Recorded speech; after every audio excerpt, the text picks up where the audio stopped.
하나님 말씀은 사사기 18장 17절부터 31절까지입니다. 봉독하겠습니다.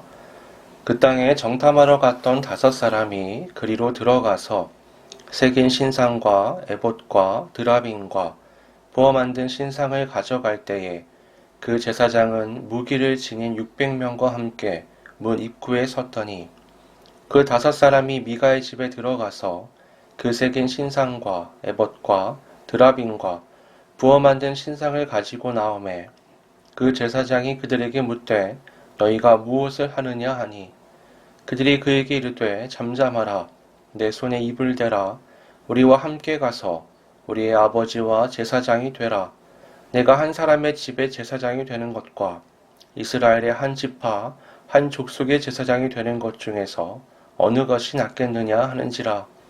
그 제사장이 마음에 기뻐하여 에봇과 드라빔과 새긴 우상을 받아가지고 그 백성 가운데로 들어가니라.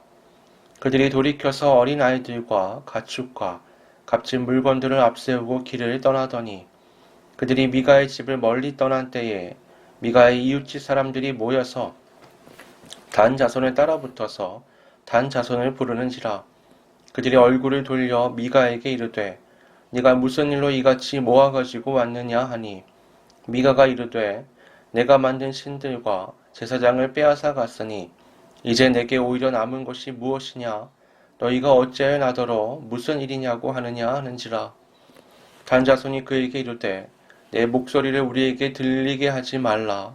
노한 자들이 너희를 쳐서 내 생명과 내 가족의 생명을 잃게 할까 하노라 하고 단 자손이 자기 길을 간지라. 미가가 단 자손이 자기보다 강한 것을 보고 돌이켜 집으로 돌아갔더라. 단 자손이 미가가 만든 것과 그 제사장을 취하여 라이스에 이르러 한가하고 걱정 없이 사는 백성을 만나 칼날로 그들을 치며 그 성읍을 불사르되 그들을 구원할 자가 없었으니 그 성읍이 베드르홉 가까운 골짜기에 있어서 시돈과 거리가 멀고 상종하는 사람도 없음이었더라.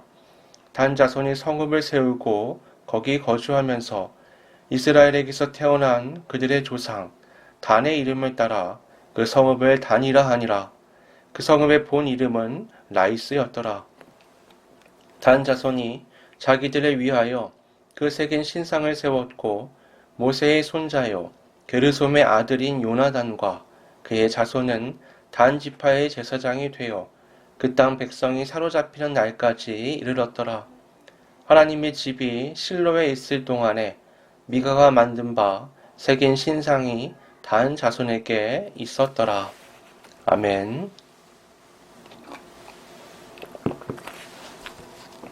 서점에 가면 요즘 사람들의 관심사가 무엇인지 우리가 쉽게 확인을 할 수가 있죠.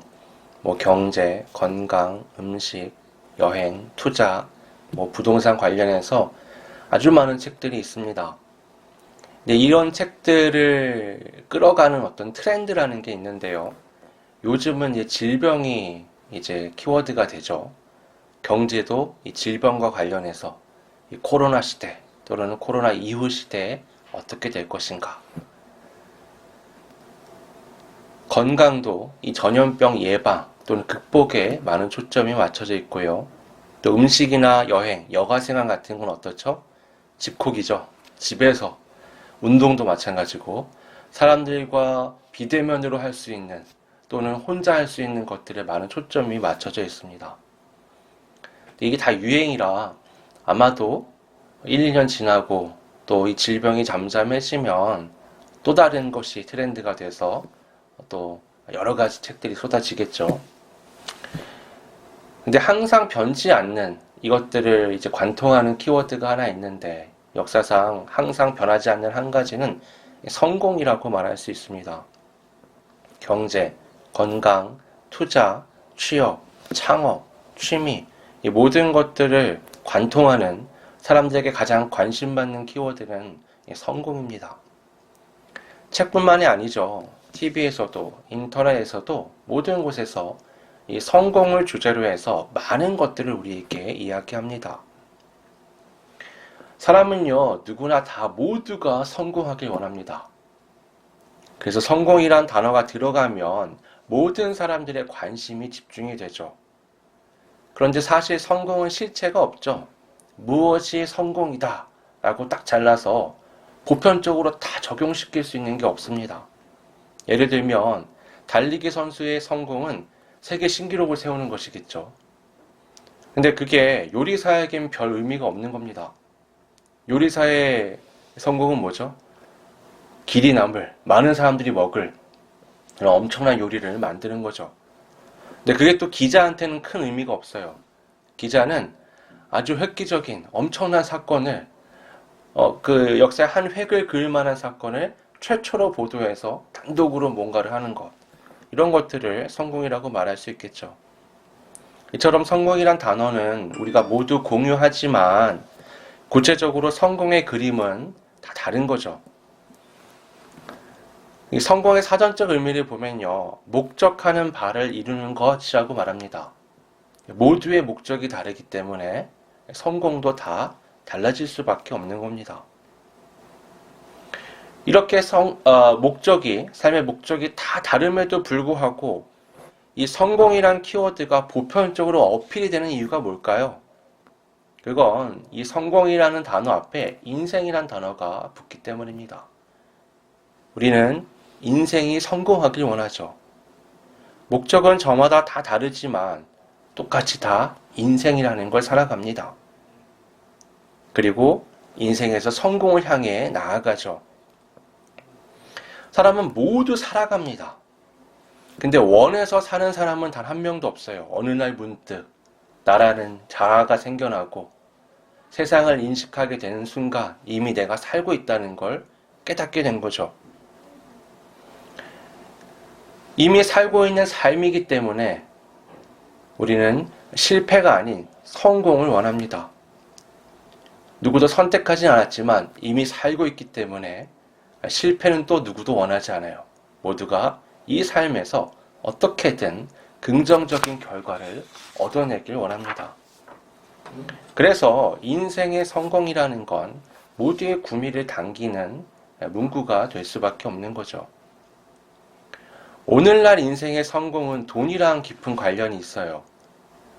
그리고 사실 역사적으로 모든 성공은 경제를 떠나서는 말할 수가 없었습니다. 오늘날 이 시장 경제 체제에서 인생의 성공이 돈하고 밀접한 연관이 있다면 이스라엘이 가나안 땅에 들어갔을 때 인생의 성공은 땅이랑 밀접한 연관이 있었습니다. 그때는 농경사회잖아요. 농경사회의 핵심은 땅입니다. 일단 땅이 있어야 뭔가 농사를 할 수가 있는 거예요. 농사를 지어서 정착할 수가 있는 겁니다. 많은 땅이 있어야 많은 사람이 모이고요. 그래야 튼튼한 국가를 만들 수 있는 거죠. 역사적으로 전쟁이 끊임없이 일어났던 이유는 땅 때문이었죠. 어떻게든 이유를 만들어서 땅을 차지하려는 겁니다. 좋은 왕은요, 많은 땅을 정복해서 백성들이 농사를 짓고 배부르게 하는 왕입니다. 강력한 왕권은 그런 땅들을 계속해서 확장하고 신하들과 백성들에게 공급하는 왕이죠. 그래서 왕권을 유지할 수 있는 겁니다. 이스라엘의 가나안 땅 입성은 그들이 광야에서 떠돌이로 살아가던 나그네의 삶을 살다가 이제 본격적으로 이 농경사회의 문화 속에서 땅을 중시하는 곳으로 들어갔다라고 우리가 볼 수 있는 겁니다. 더구나 이스라엘에게 그 땅은 하나님께서 약속하신 기업이었습니다. 단순히 농사 짓고 정착할 땅이 아니라 하나님께 믿음으로 행했더니 주어지는 일종의 언약의 결과가 바로 그 땅이었던 거죠. 그렇기에 그 가나안 땅을 차지하기 위한 이스라엘의 여정은 단순히 생존을 위한 것을 넘어서서 거룩한 것이기까지 했습니다. 근데 이스라엘이 이것을 거룩한 전쟁으로 수행해 나간다는 건 어디까지나 전제가 필요합니다. 그들이 하나님의 백성으로서 정체성을 가지고 살아갈 때에 비로소 그 땅을 차지하는 건 그냥 내 삶을 위한 탐욕스러운 전쟁이 아닌 하나님을 위한 성전이 될 수 있는 거죠. 땅은요, 경제적인 측면에서 보면 일종의 물질이라고 말할 수 있는 겁니다. 땅은 물론 사람이 서서 살아가는 터전이 되고 바탕이 되지만 그것을 소유하고 그것으로 경제적 이익을 얻는다는 측면에서 물질이라고 말할 수 있습니다. 선악과 사건을 보면요, 거기에도 이 선악과가 물질과 같은 역할을 하게 되는데요. 그 선악과를 먹음으로써 더 나은 존재, 더 뛰어난 존재, 더 대단한 내가 되는 것을 바랬기 때문에 그것은 물질이 될 수 있었던 겁니다. 그 선악과 사건은 사람이 욕심으로 타락한 사건이었잖아요. 그 촉매 역할을 했던 것이 바로 물질인 선악과였죠. 사람은요, 자신의 욕심을 물질에 특별한 의미를 부여하는 것으로 나타냅니다. 그리고요, 그 물질의 메인은 어떤 노예가 되고 또 그 물질을 우상화시키려는 경향이 있습니다. 욕심이 겉으로 나타나는 모습이거든요. 하나님을 온전히 섬길 때는요, 그 땅은 우상이 되지 않습니다. 그 땅은 선물이 되죠. 그런데 하나님을 떠나버리면 그 땅은 그저 탐욕의 대상이 될 수밖에 없는 겁니다. 그런데 사사시대를 우리가 쭉 살펴봤지만 이스라엘은 점점 타락해 갔죠. 그들은 더 이상 하나님의 백성으로서 사는 자들이 아니었습니다. 우리가 지난주 살펴보았던 그 미가의 이야기는 사실 오늘 이어질 이 단지파의 이야기에 서막에 불과합니다. 단지파는 오늘 본문이 포함된 이 사사기 18장에서 그들이 거주할 땅을 찾아다닙니다. 그런데 그 땅을 찾는 이유는 하나님의 약속의 성취 때문이 아니었습니다. 그것은 어디까지나 자신들의 욕망 때문이었죠. 그들은 하나님의 뜻에서는 완전히 벗어난 삶을 살게 되었습니다. 사사기 18장 1절은 이렇게 말씀합니다. 그때에 이스라엘의 왕이 없었고, 어디서 많이 들어본 듯한 뉘앙스죠. 우리가 앞장에서도 미가 이야기 때 봤잖아요. 그때 이스라엘의 왕이 없었고, 그래서 자기 소견에 좋은 대로 행하였더라. 이 말을 보았는데 여기도 똑같이 그때에 이스라엘의 왕이 없었다라고 말씀합니다.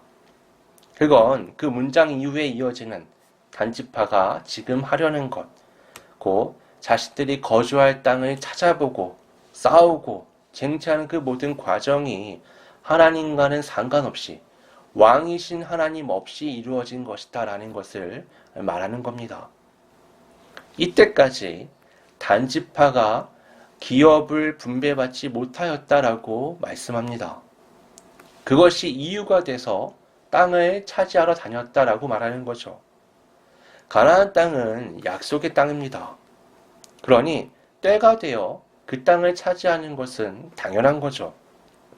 그게 왜 문제가 되냐고 말할 수 있습니다. 근데 문제가 됩니다. 왜냐하면 위치가 문제가 돼요. 본래 단지파는요, 베냐민 지파의 서쪽 지역을 기업으로 받았습니다. 여호수아서를 보면요, 모두가 똘똘 뭉쳐서 가나안 땅을 다 차지한 다음에 땅을 다 분배해서 흩어집니다. 이거 아주 이상적인 성경의 메시지고요. 실제로는 사사기의 내용이었죠. 사사기로 들어서니까 그게 아니에요. 중앙에 있는 산악 지역을 차지했지만 차지할 땅이 아직 많이 남아 있었습니다. 그래서 먼저 분배를 해요. 그리고는 각 지파별로 쳐들어가서 땅을 차지했습니다. 시간이 오래 걸렸겠죠. 단지파가 기업을 분배받지 못했다는 것은요, 그때까지 그들에게 배정된 그 땅을 아직 차지하지 못했다라는 걸 말하는 겁니다. 요단강이 이렇게 길게 생겼잖아요. 요단강이 길게 생기고 밑에 사해가 자리하고 있습니다. 이 베냐민 지파는 이 요단강을 중심으로 봤을 때 기준으로 보면 이 밑에 쪽 사해 바로 왼쪽으로 서쪽으로 땅이 존재합니다. 그리고 그보다 더 서쪽이 바로 단지파의 땅이었던 거예요. 근데 지금 말하는 이 본문에 나오는 라이스라는 지역은 어디냐? 요단강 가장 위쪽, 북쪽에 있는 전혀 엉뚱한 땅입니다. 그러니까 이 사람 단지파는 비교적 남쪽에 아주 있어야 할 땅에서 벗어나서 아주 북쪽에 있는 전혀 엉뚱한 땅을 향해서 지금 가고 있던 겁니다. 그러면 왜 단지파는 이런 이상한 행동을 하는 걸까요? 하나님이 약속으로 주신 땅을 간다 그러면 그건 이유가 되잖아요. 명분이 있죠. 하지만 이들은 전혀 엉뚱한 땅을 향해서 갔습니다. 그 내용도 이제 보게 되면 이들이 일단 정탐꾼을 5명 보냅니다. 그래서 그 지역을 정탐하게 하는데 공교롭게도 그들이 정탐함에 머물렀던 집이 이 미가의 집이었어요. 미가에 가서 머물면서 보니까 거기 신당이 있잖아요. 거기 제사장이 있는 겁니다. 이 사람이 하는 말투를 들어보니까 억양이 그 지역과 달라요. 자신들의 지역과 비슷하거든요. 그래서 묻습니다. 너 어디 출신이냐? 왜 여기 있는 거냐? 그 레위 청년이요, 자기가 여기까지 와서 제사장이 된 모든 경위를 설명합니다. 이 사람이 레위인이고 제사장으로 직업을 갖고 있는 걸 보니까 이제 자신들이 가게 될 이 정탐 임무에 대해서 점을 쳐달라고 부탁하게 됩니다. 이제 그가 이렇게 말하죠. 평안히 가라. 너희가 가는 길은 여호와 앞에 있느니라. 이 대답을 듣고 도착한 곳이 라이스였습니다. 7절을 보면요. 그 라이스에 대한 표현이 나와요. 거기 있는 백성을 본즉 염려 없이 거주하며 시돈 사람들이 사는 것처럼 평온하며 안전하니 그 땅에는 부족한 것이 없으며 부를 누리며 시돈 사람들과 거리가 멀고 어떤 사람과도 상종하지 아니함이라. 이 정탐꾼들이 보는 관점에서 시돈 사람들은 잘 사는 사람들로 비춰졌습니다. 그리고 이 라이스 지역에 있는 사람들이 시돈 사람들과 연관이 있는 것처럼 보였어요. 근데 다행히 산악 지역이 가로막고 있어서 이들은 고립되어 있는 것처럼도 보였습니다. 그러니까 어때요? 평화롭게 있고 아주 풍요로운 땅이고 부족한 게 없는데 주변의 도움은 받을 수 없다. 차지하기 아주 빼앗기 좋은 땅이라고 여겨진 겁니다. 근데 이 내용들을 보면요. 그 땅이 하나님의 기준으로 보았을 때 차지할 만한 어떤 명분이 있다는 걸 전혀 보여주지 않아요. 실제로 이후에 있는 말씀을 보면 그 땅을 실제 침략해 갔을 때 27절의 말씀을 보면 이렇게 말합니다. 라이스에 이르러 한가하고 걱정 없이 사는 백성을 만나 칼날로 그들을 치며 그 성읍을 불사르되. 성경에서는요, 약속의 땅을 차지해 나갈 때 이런 표현을 하지 않습니다. 하나님의 말씀으로 하나님의 상급을 쟁취해 나간다는 표현들은 나와도요, 이렇게 한가하고 평화로운 자들을 칼날로 쳐서 죽였다라는 뭔가 강도와 같은 이미지를 나타내진 않아요. 그러니까 지금 성경에서는 단지파가 이 땅을 차지하는 걸 아주 부정적으로 보고 있는 겁니다. 다시 정탐하던 시점으로 되돌아가 보면요. 정탐꾼들이 정탐을 마친 다음에 이제 본진이 있는 곳으로 내려가요. 그리고는 사람들을 독려해서 600명의 군대를 일으켜서 이 라이스 지역을 침략하러 갑니다. 근데 여러분 이 600명은요. 한 지파가 땅을 차지하기 위해서 대대적인 전쟁을 한다고 보기에는 너무 적은 숫자죠. 우리가 기억을 되돌려 보면요. 이 유다 지파가 삼손 한 명을 잡기 위해서 동원했던 사람의 수가 3,000명이었어요. 그런 걸 생각해 보면 이 엄청난 전쟁을 두고 한 지파의 어떤 명운이 걸려 있는 이 전쟁에 600명을 동원한다는 건 앞뒤가 안 맞는 거죠. 나중에 베냐민 지파 서쪽으로 단지파의 진짜 땅이 생깁니다. 그런 걸 미뤄보면 이들은 단지파 중에서도 한 무리가 이제 따로 분리해 나와서 땅을 정착하러 갔다라고 볼 수 있는 겁니다. 어찌되었든 그 600명을 이끌고 이 5명의 정탐꾼은 다시 미가의 집을 찾습니다. 이 그림이 아주 이상해요. 600명의 군대가 문 앞에 있어요. 이 집이 아주 큰 집이라는 걸 의미하죠.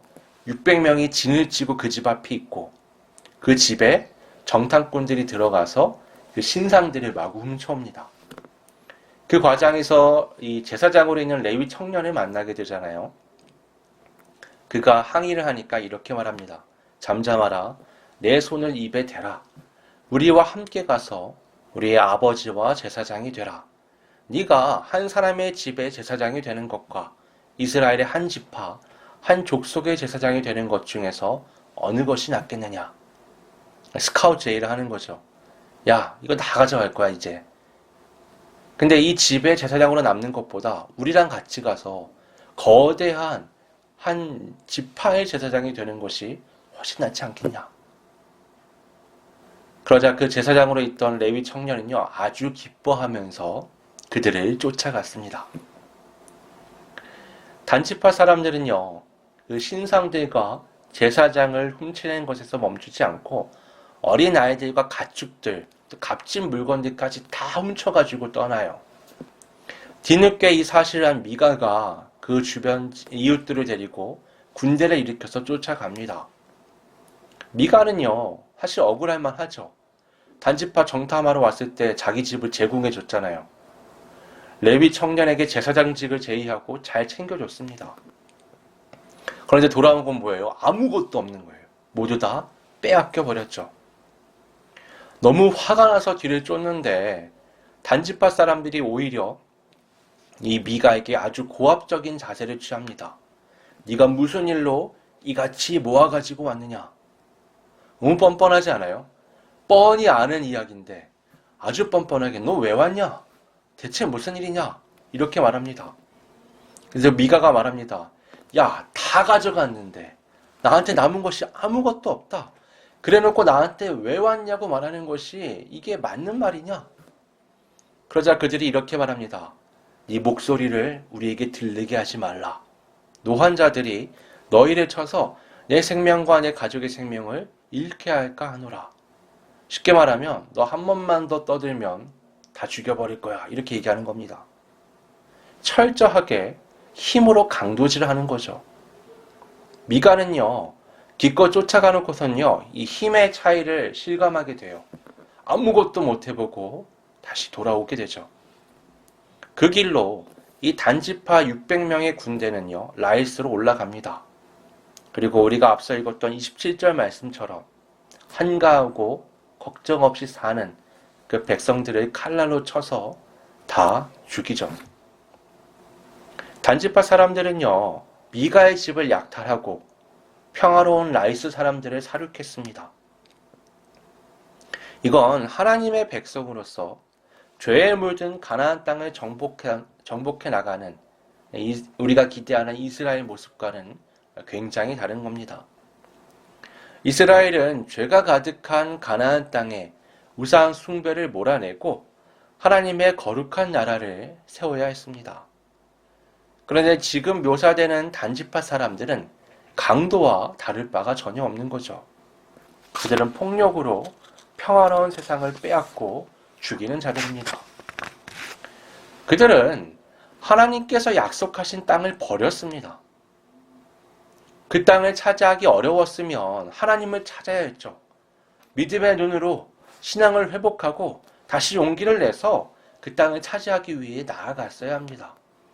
그러나 그들은 그 땅을 떠났어요. 하나님을 떠났습니다. 그리고 자신들의 판단으로 봤을 때 좋아 보이는 그 땅을 찾아갔죠. 마치 하나님께서 부여하신 삶을 버리고 선악과를 탐했던 아담과 하와의 모습이 그들에게서도 보이는 겁니다. 그래서 그들의 그 과정은 온통 욕심과 우상숭배로 채워져 있는 겁니다. 그 땅이 하나님 앞에서 어떠한가는 살피지 않습니다. 하나님의 뜻을 묻는 것처럼 보이지만 사실은 자신을 섬기는 신당에서 거짓 제사장을 통해 자신들의 마음에 드는 점괘를 받아든 것뿐이죠. 그들은 미가와 동일하게 자신들을 위한 신상, 자신들을 위한 제사장을 세웠습니다. 미가, 레위 청년, 그리고 단지파의 행동은 다 하나님을 떠나 자신의 욕심과 우상을 따르는 충격적인 모습을 보여줍니다. 본래 하나님께서 이 땅을 아브라함의 때가 아닌 이 모세와 여호수아의 때에 주신 것은요, 400년이나 지나서 주시게 된 이유는 그 가나안 땅의 죄가 아직 차지 않았기 때문이었습니다. 반대로 생각해보면 이스라엘이 가나안 땅을 정복하던 시기는 그 땅에 죄가 가득하던 시기라고 말할 수 있는 거죠. 그런데 이스라엘은 그 땅에 들어가서 그 우상 숭배의 가득함을 몰아내고 하나님 앞에 거룩한 땅을 회복해야 함에도 불구하고 그들은 전혀 구분되지 않는 삶을 살아갔던 겁니다. 그 정도가 어떠한지 30절, 31절이 결과적으로 말해줍니다. 30절은 그 제사장 레위 청년의 신상이 나와 있습니다. 공개되는데요. 뭐라고 되어 있느냐? 그는 모세의 손자였고 게르솜의 아들 요나단이었다. 그 청년의 이름이 요나단인데 그가 충격적이게도 모세의 손자라는 겁니다. 모세가 누구죠? 이스라엘을 출애굽시켜서 광야로 인도해 가나안 땅으로 이끌었던 인물이었죠. 하나님과 이스라엘 사이의 중보자가 돼서 하나님, 이스라엘을 그렇게 치시려고 하시면 차라리 제 이름을 지워주십시오라고 말할 정도로 이스라엘을 지키고 하나님 앞에 바르게 인도하려고 했던 목숨을 걸고 하나님 앞에 섰던 인물이었습니다. 아주 깨끗하고 아주 정직한 리더였죠. 그런데 그 손자가 단지파의 제사장이 되어 그 모든 사람들의 우상 숭배의 길로 이끄는 리더가 된 겁니다. 그리고 그 기간은 대대손손 이어져서 그 땅의 백성이 사로잡히는 날까지, 사로잡히는 날이라는 건 뭐냐면 나중에 북이스라엘과 남유다로 나누어진 후에 그 왕조가 끝날 때 북이스라엘이 아시리아의 멸망당해서 포로로 끌려가는 그때까지 그 지역에 그 모세의 후손이 대대손손 우상숭배를 이끌어가는 제사장으로 활동했다는 겁니다. 너무 충격적인 내용이죠. 31절에는요, 실로가 등장합니다. 이 실로에는요, 성막이 있었거든요. 이건 광야 때의 성막과는 다른데 이곳이 그래도 그 당시에 온 이스라엘이 하나님 앞에 나아가는 곳이었습니다. 그래서 오늘 본문에서도 하나님의 집이라고 표현하고 있죠. 하나님의 집이 실로에 있는 동안에 계속해서 단지파가 차지한 바로 그 땅에 미가가 만든 그 신상이 있었다라고 말하는 겁니다. 그때에 이스라엘의 왕이 없었으므로 사람마다 자기 소견에 옳은 대로 행하였더라 라는 그 말씀이 아주 상징적으로 나타나는 것이 단지파에 계속해서 남아있던 그 미가의 신상이었습니다. 그들은 실로에 있는 하나님의 집, 하나님이 왕으로 계심을 버리고 자기들이 우상을 세우고 그것에 따라 섬겼죠. 미가, 요나단, 단지파는 모두가 자기들이 보기에 좋은 대로 살았습니다. 그들은요, 사실 인간적인 측면에서 보면요, 나름대로 성공한 사람들이었어요. 미가는 굉장히 큰 부자였어요. 큰 세력이었습니다. 요나단은 자기의 출신적인 한계를 넘어서서 제사장이 되었고 이제는 한 지파의 대표 인물이 되었죠. 단지파는 드디어 살만한 좋은 땅을 차지했습니다. 그리고 자신들을 위한 다른 지파는 없는 신상과 제사장을 갖게 되었죠. 그들은 어떤 측면에서 보면 대단한 성공을 한 사람들이었습니다. 그러나 그들은 하나님과 아무런 상관이 없었습니다. 그들의 모든 역사 가운데 하나님께서 그들에게 무엇을 말씀하시거나 인도하셨다라는 것을 전혀 찾아볼 수가 없어요. 그들은 입으로 여호와를 떠들어댑니다. 하지만 하나님은 그들과 상관하지 않으셨습니다.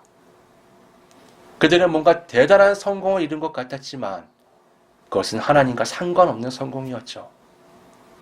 그들의 삶의 목적이 자신들이 바라는 바를 이루는 것이라면 다 성공한 사람들입니다. 그러나 그들은 하나님의 관점에서는 하나님이 없는 실패한 자들이었습니다. 이 포로로 끌려가는 먼 미래의 말씀이 오늘 본문에 기록되어 있잖아요. 그건 하나님을 떠난 인생의 최후가 결국 무엇인지를 예고하는 것입니다. 오늘 우리는 어떤 성공을 향하여 있습니까? 나의 욕망을 만족시키는 성공을 쫓고 있습니까? 아니면 하나님께서 인도하시는 성공을 쫓고 있습니까? 하나님의 인도하심은요, 나의 바람과 부딪힐 때가 너무 많죠. 둘 모두 만족하는 삶이란 불가능에 가깝습니다. 그게 만족할 수 있는 유일한 방법은요, 내 생각과 마음이 완전 하나님처럼 되는 거예요. 그래야만 내 인생이 하나님 앞에서 온전한 방향을 향해서 양쪽 다 만족시키는 삶으로 나아갈 수 있습니다.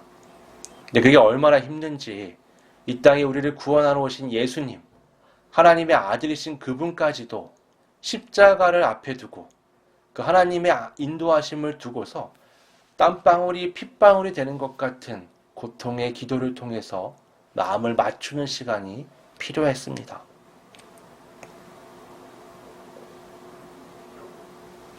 이렇게 하나님과 우리의 바람이 다름에도 불구하고 우리는 왜 하나님의 인도하심을 따라갈 수 있습니까? 왜 따라가려고 노력하는 거죠? 그건 내 소견에 좋게 보이지 않아도 그것이 하나님의 인도하심이라면 나의 삶에는 결국에 복이 될 것이라는 믿음이 있기 때문입니다. 그래서 예수님도 결국 자기 마음을 맞추어서 그 십자가의 죽음의 자리로 향하셨던 거죠. 나의 소견이 아닌 하나님께서 보시기에 좋은 그 성공의 삶으로 나아갈 수 있는 그 겸손한 그 믿음, 하나님 앞에서의 그 온전한 신앙을 회복하는 우리 모두가 되기를 바랍니다. 함께 기도하겠습니다. 아버지 하나님, 내 욕망을 따라가려는 본성과 하나님의 백성으로서 하나님의 뜻에 따라 나아가려는 우리 신앙의 동기는 계속해서 부딪힙니다. 그때마다 우리 예수 그리스도를 필두로 모든 믿음의 선진들이 우리에게 보여주었던 것처럼 나를 쳐서 복종시키고 땀방울이 핏방울이 되는 것 같은 고통과 번뇌의 과정을 통해서 기도하며 또 기도하여 하나님의 뜻에 맞는 온전한 삶을 살아가기를 소원합니다. 오늘 본문에서 보았던 미가와 그 레위 청년과 단지파 사람들의 행동들을 통해 거울 삼아 우리의 삶을 돌아보았습니다. 나의 욕망이 아닌 하나님의 뜻을 따르는 온전한 믿음의 삶을 살아갈 수 있는 우리 모두가 될 수 있도록 이끌어 주시옵소서. 거룩하신 예수님의 이름으로 기도드립니다. 아멘.